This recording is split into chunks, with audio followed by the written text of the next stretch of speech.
20. This is block 20. Now, this was my block. I was here for months and months in this block, and that's where I hid, actually, because I pretended I belonged to a group of workers in Siemens, and I didn't. So I slept there during the day, and I slept there during the night. I walked in through this here, through this entrance. As you walked in, you got your bread ration. So I got my bread, and here were the roll calls. You see, everybody was standing here. 1,000 women standing in front of each block twice a day, right? Here stood the block Älteste, the woman in charge of the block. That's where you're beaten as you got in. Every time you got in, you got beaten. And every time you got in, you got your bread ration. You went in, and let's go inside. Ah, that was my block. Now then, I often bought myself a place to sleep here, you see. Bought myself with my crumb of bread a place to lie on one of these boards. Because if you didn't, you had nowhere to sleep. You was here. Look at the mud. Just look. Yes. That's it, barefoot and sometimes. And it was as dirty as it is up on... Oh, it was worse, because people couldn't go to the toilet.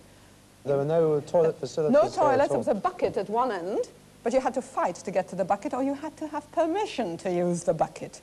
And mostly you couldn't use the bucket, so you were lying in your own mess, and everybody else's mess, right? Now, it was very easy to lose the desire to live, let me tell you, very easy.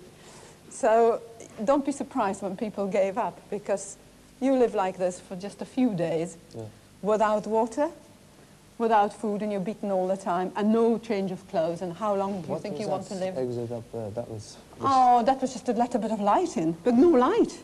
It was pitch dark in here at night. Yes. 1,000 women in here in the total darkness trying to find somewhere to sleep, right? Every night, not just one night. Now, let's just go and see here.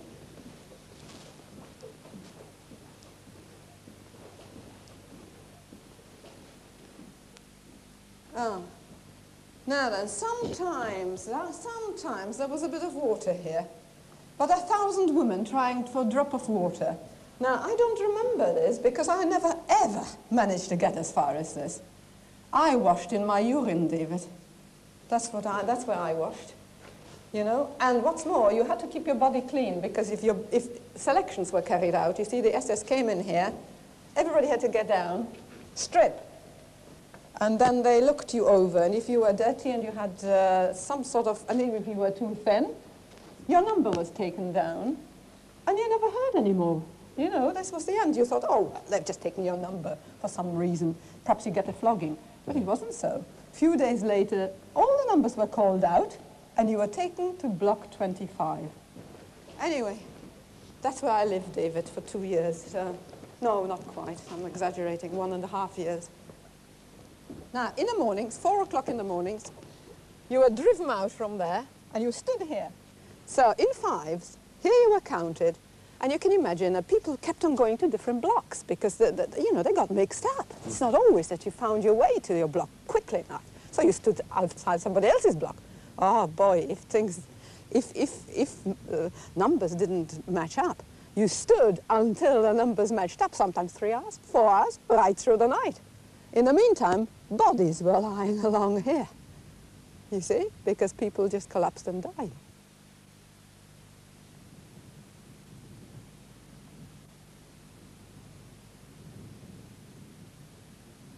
Ah, this must be block 25, because it's got the bars.